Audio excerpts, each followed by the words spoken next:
ہو چکا ہے اور میں اس نظم کو آگے بڑھاتے ہوئے جلسے کو، کیونکہ حضرت کا کہنا ہے کہ کچھ بات ہم سے پہلے آپ لوگوں کی ہو جائے، تو میں اپنے حق مولانا ہماری جو بستی کے حق مولانا شاہد صاحب آپ سے یہ گزارش کروں گا کہ چند منٹوں میں آپ اپنی مختصر باتیں ہمارے سامنے پیش فرمائیں۔ حق مولانا شاہد صاحب۔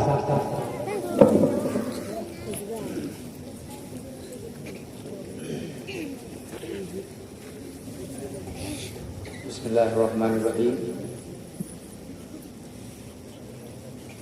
نحمده ونصلي على رسوله الكريم، اما بعد فاعوذ باللہ من الشیطان الرجیم، بسم اللہ الرحمن الرحیم،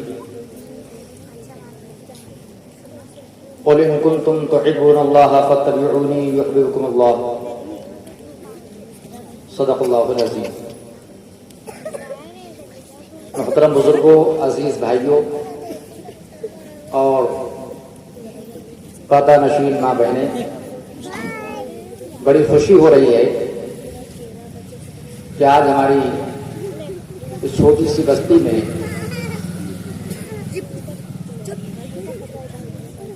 ہماری دعوت پر عظیم شخصیات ہمارے درمیان آ چکی ہیں، جو بھی کچھ ہی دیر میں ہمارے سامنے ہوں گی۔ دراصل بات یہ ہے، ہماری کمزوری ہے کہ ہم یہ چاہتے ہیں کہ ہماری بستی کے لوگ زیادہ فائدہ اٹھائیں اور زیادہ خرچ بھی نہ پائے، اس لیے ہم علاقے میں زیادہ پرچار یا اشتہار یہ نہیں کر پاتے ہیں، یہ ہماری کمزوری ہے۔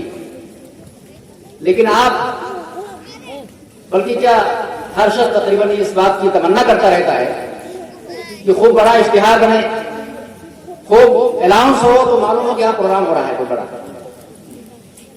یہ ہمارا مزاج بن گیا ہے، ایسا نہیں ہونا چاہیے۔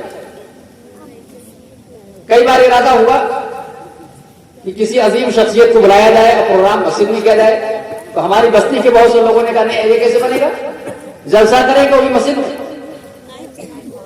وہ کہ ہمارا مزاج ہی بنا ہے کہ جب کسی چیز کو ہائی لائٹ کیا جائے، تشہیر کی جائے، اس کا خوب پرچار ہو اور ہم سے زیادہ پیسے کا مطالبہ کیا جائے، تو ہم سمجھیں گے کہ ہاں کچھ جلسہ ہو رہا ہے، یا ہم سننے کے لیے پہنچیں گے۔ بہت سے لوگ ہمارے اس پروگرام میں شریک نہیں ہو سکے ہیں اور ان کو آواز پہنچ رہی ہے اس پروگرام کی، وہ اس لیے نہیں پہنچے، وہ اس لیے نہیں آئے کہ ان کو یہ نہیں بتایا گیا کہ جلسہ بڑا ہو رہا ہے کہ چھوٹا ہو رہا ہے۔ وہ بھی خطرے میں پھنسے ہوئے ہیں، ان کے خیال میں یہ ہے کہ چھوٹے موٹے مقرر کوئی گاؤں کے یا آس پاس کے آ جائیں گے، مولانا اختر صاحب ہیں یا جامع مسجد کے امام سگاہی یا مولانا ولی محمد صاحب یا محمد شاہد یا مولانا جمال، یہی لوگ ہوں گے۔ تو ہم گزارش کریں گے، بہت سے وہ لوگ جو اس دھوکے میں ہیں ان سے گزارش کر رہے ہیں کہ آپ تشریف لے آئیں، انشاءاللہ آپ کے سامنے وہ عظیم مقرر ایک نہیں بلکہ دو موجود ہیں، اور انشاءاللہ انہی کی بات ہوگی۔ ہم تو تھوڑا سا آپ حضرات کو متوجہ کرنے کے لیے ہم بیٹھے ہیں چند منٹ کے لیے۔ دیکھیے بات یہ ہے، اے بچوں خاموش ہو، اگر سننا تو سنو، نہ نکل جاؤ۔ دیکھیے محفل بڑی ہو یا چھوٹی ہو، سنانے والا بڑا ہو یا چھوٹا ہو، اس سے فرق نہیں پڑتا۔ بات کس کی ہو رہی ہے، ہمیں متوجہ اس طرف ہونا چاہیے۔ کہنے والا کون ہے اس پر نہیں، کہہ کیا رہا ہے اس کو دیکھنا چاہیے۔ ہم لوگ چونکہ گاؤں کے ہیں، یہاں کے ہیں، تو کوئی بات اگر کی جاتی ہے تو لوگ کان نہیں رہنے کو تیار ہوتے، سننے کو نہیں تیار ہوتے۔ یہ کیا معاملہ ہے، کیا ہم لوگ دین کی بات نہیں کرتے کیا؟ دیکھیے بات یہ ذہن سے نکال دیجیے، قرآن و سنت کی بات، دین کی بات جتنی آسانی سے ہو سکے، جتنی جو ہے زیادہ خرچ کے بغیر ہو سکے، اس میں زیادہ فائدہ ہوتا ہے۔ آج ضرورت ہے کہ چھوٹے چھوٹے پروگرام کیے جائیں، جن پروگراموں کے ذریعے سے خوبصورتی کے ساتھ، بہتری کے ساتھ دین کی بات دل و دماغ کے اندر پہنچائی جا سکے۔ آپ نے دیکھا ہوگا ابھی چند ہی دنوں میں ہمارے علاقے میں کئی پروگرام ہم نے دیکھے ہوں گے. جتنا مجمع یہاں پر متوجہ ہو کے سننے کے لیے بیٹھا ہے اس سے زیادہ لوگ وہاں پر ہم نے ٹہلتے گھومتے دیکھا ہوگا. اور وہاں پر سننے کے لیے اور اس سے بھی 2 گنا ہوں گے 3 گنا ہوں گے, لیکن خرچ کتنا آیا ہوگا ذرا اندازہ لگائیں, لاکھوں میں خرچ آیا ہوگا. اس لیے ہم سب چھوٹے لوگ ہیں تو سوچ بھی ہماری چھوٹی. ہم چاہتے ہیں کہ ہماری بستی میں اس طرح کے پروگرام آسانی کے ساتھ جلدی جلدی ہوا کریں, تاکہ ہم کو ہمارا وہ شکوہ کہ ہم وہ بات سنیں گے جو باہر کے لوگ سنائیں گے, تاکہ یہ آسانی سے یہ ہو سکے. ورنہ یہ ہوگا ہمارا جمال صاحب ہیں یا میں ہوں یا اس طرح کے اور جو لوگ ہیں تو وہ تھک ہار کر کے بیٹھ جائیں گے, سوچیں گے نہیں کہ کبھی پروگرام ایسا ہے. تو ایسا تو نہیں کریں گے بھائی. اللہ تعالیٰ نے ہم کو موقع دیا ہے, ہم اس موقع سے فائدہ اٹھائیں. ہمارے قریب کے ضلع شاہجہاں پور سے ہمارے درمیان 2 عظیم شخصیتیں آئی ہوئی ہیں, ابھی ہمارے روبرو ہونے والی, کیونکہ پروگرام ہمارا تاخیر ہو گئی اس میں لائٹ کی وجہ سے. تو ہم کچھ اور بات نہ کر کے میں نے جو آپ کے سامنے قرآن عظیم کی چھوٹی سی آیت پڑھی ہے اور اس کے تعلق سے کچھ بتا دیں آپ کو, اس بات ختم کر رہے ہیں. اللہ نے فرمایا قل ان کنتم تحبون اللہ فاتبعونی یحببکم اللہ. اللہ تعالیٰ نے جناب رسول اللہ صلی اللہ علیہ وسلم کو یہ حکم فرمایا کہ آپ لوگوں کو بتا دیجئے, لوگوں میں چرچا اور پرچار کر دیجئے, لوگوں کو خبردار کر دیجئے.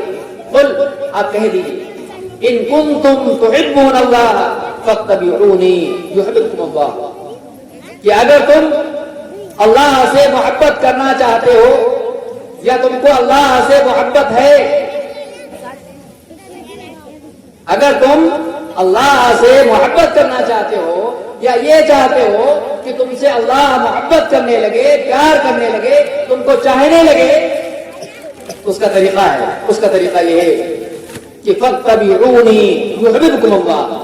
تم میری اتباع کر لو, میری پیروی کر لو, میرے نقش قدم پر اپنی زندگی کو ڈھال لو, تو تم سے اللہ محبت کرنے لگے گا. یہ مختصر سی چھوٹی سی آیت میں اللہ رب العزت نے صاف اور ستھرے انداز میں یہ اعلان کر دیا ہے کہ اے انسانوں, اے لوگوں, اے وہ لوگوں جو تم اللہ اس کے رسول کو ماننے کا دعویٰ کر رہے ہو, اس دعوے میں اگر دم ہے اس کا طریقہ یہ ہے کہ تم اگر اللہ سے یہ متوقع ہو, یہ امیدوار ہو کہ اللہ تم سے محبت کرنے لگے, اس کا طریقہ یہ ہے کہ تم جناب محمد رسول اللہ صلی اللہ علیہ وسلم جن کو اللہ نے چن کر کے تمہارے درمیان بھیجا ہے ان کی پیروی کرو, ان کے نقش قدم پر چلو, ان کی اطاعت کرو, تو اللہ تم سے محبت کرنے لگے گا. یہ نسخہ اور یہ طریقہ ہے. آج ہم اپنی زندگی کو اس آئینے میں, اس آیت کے سانچے میں, ہم اس آئینے میں اپنے کو چیک کریں اور دیکھیں کیا واقعی ہمیں اللہ سے محبت ہے یا اللہ ہم سے محبت فرما رہا ہے. ہماری حالات, ہماری جو پریشانیاں ہیں, ہماری جو دقتیں ہیں, ہماری جو الجھنیں ہیں, ان سے یہ احساس ہو رہا ہے کہ اللہ ہم سے محبت نہیں کرتا. اللہ نے ہم کو جو ہے ہماری طرف سے اللہ نے جو ہے نظر انداز ہونے کا فیصلہ کر لیا ہے کہ ہمارے حالات بگڑے ہوئے ہیں. اگر ہم چاہتے ہیں کہ ہمارے حالات درست ہو جائیں, اللہ ہم کو چاہنے لگے, اس کا طریقہ یہ ہے کہ جناب محمد رسول اللہ صلی اللہ علیہ وسلم کی ہم سچی پیروی کرنے والے ہو جائیں. اللہ تعالیٰ نے آپ کو نمونہ بنا کر کے بھیجا. لقد کان لکم فی رسول اللہ اسوۃ حسنہ. یہ نبی پاک علیہ الصلوۃ والسلام جن کو ہم نے بھیجا ہے, ان کی زندگی تمہارے لیے نمونہ ہے. ہم اگر کامیاب ہونا چاہتے ہیں, اس کامیاب ہونے کا نسخہ اور طریقہ, آسان راستہ یہ ہے کہ ہم جناب رسول اللہ صلی اللہ علیہ وسلم کی پیروی کریں, عقائد میں بھی, اعمال کے اندر بھی. ہمارا عقیدہ, ہمارا یقین اس طرح سے ہونا چاہیے جس طرح جناب رسول اللہ صلی اللہ علیہ وسلم نے سکھایا ہے. ہمارا عمل ہونا چاہیے, ہمارا کام ہونا چاہیے جس کام کو جناب رسول اللہ صلی اللہ علیہ وسلم نے پسند فرمایا ہے. اگر ہم یہ کر لیتے ہیں تو انشاءاللہ اللہ ہم پر متوجہ ہو جائیں گے, اللہ کی محبت ہمیں حاصل ہو جائے گی.